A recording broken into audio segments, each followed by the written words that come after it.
السلام علیکم ورحمۃ اللہ وبرکاتہ۔ محترم ناظرین، آج 6 دسمبر یوم سیاہ بروز پیر ہے۔ آج کی بڑی اہم خبر آپ سے شیئر کرنے جا رہے ہیں۔ ملعون خبیث وسیم رضوی نے اپنایا ہندو دھرم، اپنا نام ہربیر نارائن سنگھ تیاگی رکھا۔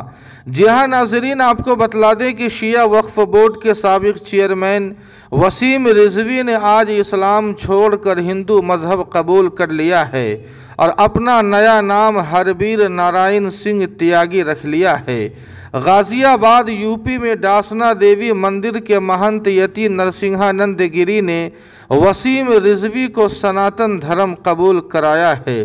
لیکن ناظرین، سوال یہ ہے کہ آخر یہ خبیث مسلمان ہی کب تھا؟ نہ عملاً نہ اعتقاداً، اپنے عقائد و اعمال کی وجہ سے یہ پہلے سے ہی کافر تھا۔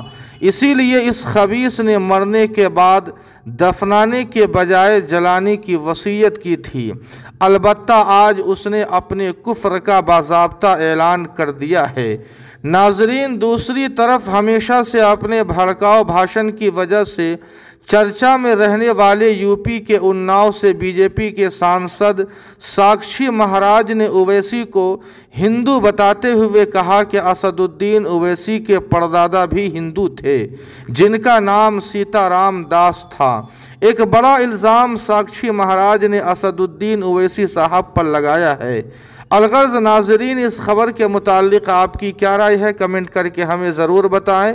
ویڈیو کو لائک اور شیئر کر دیں اور قاسمی جی کے کو سبسکرائب کرنا نہ بھولیں۔ والسلام علیکم ورحمۃ اللہ۔